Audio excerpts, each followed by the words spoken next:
Hello friends, welcome to my channel GK world. आज की इस वीडियो में मैं क्लास 10th के जो सब्जेक्ट्स है ज्योग्राफी, उसका चैप्टर निर्माण उद्योग, जो कि चैप्टर नंबर 3 है, इससे जितने भी बनने वाले most important VVI objective question हैं, उन सभी क्वेश्चन को आप लोगों के लिए मैं लेकर आया हूं। तो अगर चाहे आप क्लास 10th के स्टूडेंट्स हैं और 2025 में एग्ज़ाम देने वाले हैं, तो आप इस वीडियो को पूरा फुल वॉच करें और अपने दोस्तों तक भी ज़रूर शेयर करें। अगर वीडियो पसंद आए तो वीडियो को लाइक और हमारे चैनल को सब्सक्राइब करना ना भूलें। तो चलिए बिना किसी फर्दर डिटेल्स के हम लोग बढ़ते हैं क्वेश्चन की तरफ।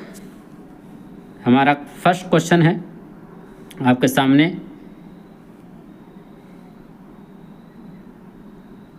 क्वेश्चन नंबर 1 कि भारत में सबसे पहले स्थापित लौह इस्पात कंपनी निम्नांकित में कौन सी है? यानी भारत में स्थापित होने वाली पहला लौह इस्पात कंपनी कौन सी है? तो आपका राइट आंसर है ऑप्शन बी, यानी कि टाटा लोहा इस्पात कंपनी, टिस्को। टिस्को जो है ये हमारे भारत की पहली लौह इस्पात कंपनी है जिसकी स्थापना की गई थी। आपके राइट आंसर हो जाएंगे ऑप्शन बी। क्वेश्चन नंबर 2, निम्नांकित में से कौन उद्योग कृषि पर आधारित नहीं है? ठीक है, नीचे लिखे हुए जो 4 ऑप्शन है उनमें से कौन सा ऐसा उद्योग है जो कृषि पर आधारित नहीं है? तो वो है सीमेंट उद्योग। आपका राइट आंसर हो जाएंगे ऑप्शन बी, सीमेंट उद्योग। क्वेश्चन नंबर 3 हमारा है कि निम्न में से कौन उपभोक्ता उद्योग है? ठीक है, तो निम्नलिखित में से जो चीनी है ये उपभोक्ता उद्योग है। तो आपका राइट आंसर हो जाएंगे ऑप्शन ए, चीनी उद्योग। क्वेश्चन नंबर 4, निम्नलिखित में से कौन छोटे पैमाने का उद्योग है? तो निम्नलिखित में से जो खिलौना उद्योग है वो छोटे पैमाने का उद्योग है। तो आपके राइट आंसर हो जाएंगे option C. Question number 5, Bhopal त्रासदी में किस गैस का रिसाव हुआ था? ये वीवीआई इंपॉर्टेंट क्वेश्चन है, आप इसे याद रखें। तो भोपाल जो त्रासदी हुई थी उसमें जिस गैस का रिसाव हुआ था उस गैस का नाम था मिथाइल आइसोसाइनाइड। आपके राइट आंसर हो जाएंगे option C. Question number 6, Hooghly औद्योगिक प्रदेश का केंद्र है। ठीक है, तो हुगली जो है वो कोलकाता और रिसड़ा इसका केंद्र है और इसका औद्योगिक प्रदेश का केंद्र है। आप इसे याद रखें, हुगली जो है वो कोलकाता और रिसड़ा का औद्योगिक प्रदेश है। क्वेश्चन नंबर 7, निम्नलिखित में से कौन उद्योग सार्वजनिक क्षेत्र के अंतर्गत आता है? तो सार्वजनिक के क्षेत्र के अंतर्गत आने वाला जो उद्योग है वो है बोकारो लौह स्टील उद्योग। आपके राइट आंसर हो जाएंगे ऑप्शन सी। क्वेश्चन नंबर 8, पहली आधुनिक सूती मिल मुंबई में स्थापित की गई थी क्योंकि मुंबई एक पतन है, या यह कपास उत्पादक क्षेत्र के निकट स्थित है, या मुंबई में पूंजी उपलब्ध थी। तो ये सभी कारण थे। तो आपका राइट आंसर हो जाएंगे ऑप्शन डी, पहली आधुनिक सूती मिल मुंबई में स्थापित की गई थी क्योंकि ये तीनों कारण थे। तो इसीलिए आपका राइट आंसर हो जाएगा option D. Question number 9, Sindri कहाँ स्थित है? तो सिंदरी जो है वो झारखंड में स्थित है। आपके राइट आंसर हो जाएंगे ऑप्शन बी। क्वेश्चन नंबर 10, चीनी उत्पादन में अग्रणी राज्य कौन है? यानी चीनी के उत्पादन में सबसे ज़्यादा उत्पादन करने वाला राज्य कौन है? तो वो है उत्तर प्रदेश। आपका राइट आंसर हो जाएगा ऑप्शन ए। आप इसे याद रखें कि गन्ना भी सबसे ज़्यादा जो है वो उत्तर प्रदेश में ही उत्पादन किया जाता है। क्वेश्चन नंबर 11, इनमें कौन सूती वस्त्र उत्पादन में अग्रणी है? तो निम्नलिखित में से जो कानपुर है वो सूती वस्त्र के उत्पादन में अग्रणी है। तो आपका राइट आंसर हो जाएंगे ऑप्शन ए। क्वेश्चन नंबर 12, इनमें कौन इस्पात केंद्र समुद्र के निकट है? ठीक है, तो वो है भद्रावती। भद्रावती जो इस्पात केंद्र है वो समुद्र के पास में है। तो आपका राइट आंसर हो जाएगा option A. Question number 13, bauxite का उपयोग किस उद्योग में होता है? ये भी वीवीआई है और प्रीवियस ईयर क्वेश्चन है, ये प्रीवियस ईयर क्वेश्चन भी है, यानी पिछली बार भी ये पूछा गया है कि बॉक्साइट का उपयोग किस उद्योग में होता है? तो वो होता है एल्युमिनियम उद्योग में। आपका राइट आंसर हो जाएंगे ऑप्शन डी। क्वेश्चन नंबर 14, चूना पत्थर का उपयोग किस उद्योग में होता है? यहाँ पे छूट चुका है। तो चूना पत्थर का उपयोग जो होता है वो सीमेंट उद्योग में होता है। आपका राइट आंसर हो जाएंगे option B. Question number 15, Bharat में जूट के कितने कारखाने हैं? तो भारत में जूट के 77 कारखाने हैं। आपका राइट आंसर हो जाएगा ऑप्शन ए, 77 कारखाने। क्वेश्चन नंबर 16, अंगोरा ऊन किस जानवर के रों से बनती है? यानी किस जो जानवर के रोए से बनती है?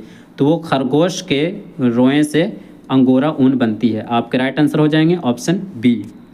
क्वेश्चन नंबर 17, पश्मीना ऊन किस जानवर के रोए से बनाया जाता है? तो जो पश्मीना ऊन है वो भेड़ के रोए से बनाया जाता है। तो आपके राइट आंसर हो जाएंगे ऑप्शन ए भेड़।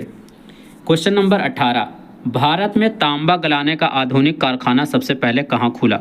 तो भारत में जो तांबा गलाने का पहला आधुनिक कारखाना खुला था वो खेतड़ी में खुला था। आपके राइट आंसर हो जाएंगे ऑप्शन बी। क्वेश्चन नंबर 19, कहाँ का रेलवे वर्कशॉप एशिया में सबसे पुराना है? ये VVI इंपॉर्टेंट क्वेश्चन है। तो जो जमालपुर का रेलवे वर्कशॉप है वो एशिया में सबसे पुराना है। क्वेश्चन नंबर 20, भारत का कौन सा नगर इलेक्ट्रॉनिक उद्योग की राजधानी है? तो भारत का बेंगलुरु शहर जो है वो इलेक्ट्रॉनिक उद्योग की राजधानी है। आपका राइट आंसर हो जाएगा option B Bengaluru. Question number 21, Bengaluru किस राज्य में है? ये बहुत ही आसान क्वेश्चन है। तो बेंगलुरु जो है वो कर्नाटक में है। आप इसका आंसर हो जाएगा option A. Question number 22, Bharat में पहला उर्वरक संयंत्र कहाँ स्थापित हुआ था? तो भारत में पहला उर्वरक संयंत्र जो है वो रानीपेट में स्थापित हुआ था। आपका राइट आंसर हो जाएंगे option C. Question number 23, Hindustan aeronautic India limited कहाँ पर स्थित है? तो हिंदुस्तान एरोनॉटिक इंडिया लिमिटेड जो है वो बेंगलुरु में स्थित है। आपके राइट आंसर हो जाएंगे option A Bengaluru. Question number 24, दम घोंटू गैस किसे कहा जाता है? यानी कि दम घोटने वाला गैस किसे कहा जाता है? तो वो कार्बन डाइऑक्साइड को कहा जाता है। आपके राइट आंसर हो जाएंगे CO2 यानी carbon dioxide. Question number 25, Salem किस राज्य में है? तो सलेम जो है वो तमिलनाडु राज्य में है। आपका राइट आंसर हो जाएगा option B Tamil Nadu. Question number 26, Bhopal gas त्रासदी किस वर्ष हुई थी? तो भोपाल में जो गैस त्रासदी हुई थी वो 1984 ईस्वी में हुई थी। आपका राइट आंसर हो जाएगा ऑप्शन बी। क्वेश्चन नंबर 27, इनमें कौन उद्योग की स्थिति का प्रभाव कारक नहीं है? ठीक है, तो वो है जनसंख्या। इससे उद्योगों की स्थिति पर कोई भी प्रभाव नहीं पड़ता है। तो आपका राइट आंसर हो जाएंगे option A. Question number 28, TISCO की स्थापना किस वर्ष हुई थी? यानी कि Tata steel Indian steel and company जो थी Tata iron and steel company, उसकी स्थापना कब हुई थी? तो उसकी स्थापना हुई थी 1869, सॉरी यहाँ पे गलत लिखा हुआ है, उसका स्थापना हुई थी 1907 ईस्वी में। ठीक है, आपके राइट आंसर हो जाएंगे option C. Question number 29, Bharat में कॉटन पॉलिश किस नगर को कहा जाता है? तो भारत में जो चेन्नई शहर है उसको कॉटन पॉलिश कहा जाता है। आप इसे याद रखें, ऑप्शन सी आपका राइट आंसर होगा। क्वेश्चन नंबर 30, गन्ने के 10 टन रस कितनी चीनी बनाती है? ये PYQ क्वेश्चन है, यानी कि प्रीवियस ईयर में पूछा गया है। तो गन्ने के जो 10 टन रस है उसमें से 5 टन चीनी बनाई जाती है। आपका राइट आंसर हो जाएंगे option D. Question number 31, readymade वस्त्र पार्क की स्थापना कहाँ की गई है? तो रेडीमेड वस्त्र पार्क की ये स्थापना जो की गई है वो सूखा माजरी गांव में की गई है। आपका राइट आंसर हो जाएंगे ऑप्शन बी। क्वेश्चन नंबर 32, कच्चे माल पर आधारित नहीं होने वाला उद्योग क्या कहलाता है? ऐसा उद्योग जो कच्चे माल पर आधारित नहीं है उसे फुट लूज उद्योग कहा जाता है। आपका राइट आंसर हो जाएंगे ऑप्शन सी।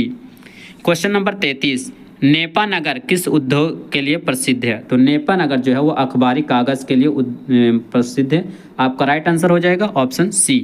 क्वेश्चन नंबर 34 की तरफ हम लोग बढ़ते हैं और हमारा अगला क्वेश्चन है कि भद्रावती में कौन उद्योग स्थापित है? तो भद्रावती में जो उद्योग स्थापित है वो है रासायनिक खाद की उद्योग। तो आपका राइट आंसर हो जाएगा ऑप्शन सी। क्वेश्चन नंबर 35 हमारा है कि इनमें कौन छोटे पैमाने का उद्योग है? तो इन निम्नलिखित में से जो गुड़ उद्योग है वो छोटे पैमाने का उद्योग है। आपका राइट आंसर हो जाएंगे option C. Question number 36, jute उद्योग के सबसे अधिक कारखाने कहाँ मिलते हैं? तो जूट उद्योग के सबसे अधिक कारखाने महानदी के तट पर मिलते हैं। आपका राइट आंसर हो जाएंगे option D. Question number 37, Bihar राज्य के किस क्षेत्र में चीनी की अभी क्षेत्र में चीनी का अधिकतर मिलें स्थापित है? यानी बिहार राज्य जो है उसके किस क्षेत्र में चीनी की अधिकतर मिलें स्थापित है? तो वो पटना का जो क्षेत्र है इसमें चीनी की अधिकतर मिलें आपको मिलेगी। तो आपका राइट आंसर हो जाएगा ऑप्शन सी। क्वेश्चन नंबर 38 हमारा है कि इनमें कौन कृषि आधारित उद्योग नहीं है? ठीक है, तो इनमें से जो सूती वस्त्र उद्योग है, जो सीमेंट उद्योग है, ये कृषि आधारित उद्योग नहीं है। तो आपका राइट आंसर हो जाएगा ऑप्शन सी सीमेंट उद्योग। क्वेश्चन नंबर 42, आभूषण निर्माण किस प्रकार का उद्योग का उदाहरण है? तो जो आभूषण निर्माण है यानी कि जेवर बनाने का जो काम होता है ये आपके छोटे पैमाने के उद्योग कहलाते हैं। तो आपका राइट आंसर हो जाएगा ऑप्शन सी। क्वेश्चन नंबर 43 हमारा है कि महाराष्ट्र, यहाँ पे 43 होना चाहिए, महाराष्ट्र का चीनी उद्योग और गुजरात का अमूल उद्योग किस श्रेणी में आते हैं? तो महाराष्ट्र का चीनी उद्योग और गुजरात का अमूल उद्योग जो है वो निजी उद्योग में आते हैं। ठीक है, सॉरी मैं निजी बोल रहा हूँ, सहकारी उद्योग में आते हैं। आपका राइट आंसर हो जाएंगे ऑप्शन बी, सहकारी उद्योग। क्वेश्चन नंबर आपका 44 है, यहाँ पे मिस्टेक हो गया है। किस राज्य में वस्त्र उद्योग के कारखाने नहीं हैं? यानी कौन सा ऐसा राज्य है जिसमें कपड़े के कारखाने नहीं हैं? तो वो है छत्तीसगढ़। आपका राइट आंसर हो जाएगा ऑप्शन ए। क्वेश्चन नंबर यहाँ 42 है कि मुंबई में पहली आधुनिक सूती वस्त्र मिल किस कारण से स्थापित हुई थी? तो ये हुई थी, सभी कारण थे, बंदरगाह की सुविधा थी, कपास निकट में उपलब्ध था और पूंजी भी उपलब्ध था। तो आपका राइट आंसर हो जाएंगे option D. Question number 43, Hooghly औद्योगिक क्षेत्र का विस्तार है। तो हुगली जो है वो कहाँ है? तो वो जो है वो कोलकाता और हावड़ा में है। आपका राइट आंसर हो जाएंगे ऑप्शन बी। क्वेश्चन नंबर 44, सार्वजनिक क्षेत्र के अंतर्गत शामिल कारखाना कौन है? तो जो सार्वजनिक क्षेत्र के अंतर्गत शामिल जो कारखाना है वो है बोकारो लौह इस्पात। आपके राइट आंसर हो जाएंगे ऑप्शन बी। क्वेश्चन नंबर 45 हमारा है कि निम्नलिखित में से कौन उपभोक्ता उद्योग है? तो निम्नलिखित में से जो चीनी उद्योग है ये उपभोक्ता उद्योग है। तो आपका राइट आंसर हो जाएंगे ऑप्शन सी। क्वेश्चन नंबर 46, किस गैस के रिसाव से भोपाल गैस त्रासदी हुई थी? तो भोपाल के जो गैस त्रासदी हुई थी वो मेथिल आइसोसाइनाइड के कारण हुई थी। आपका राइट आंसर हो जाएगा ऑप्शन डी। क्वेश्चन नंबर 47 हमारा है कि भारत में आधुनिक औद्योगिक विकास का आरंभ किस उद्योग से हुआ था? तो वो हुआ था सूती वस्त्र उद्योग से। आपका राइट आंसर हो जाएंगे ऑप्शन ए। मिलते हैं नेक्स्ट वीडियो में, तब तक के लिए धन्यवाद।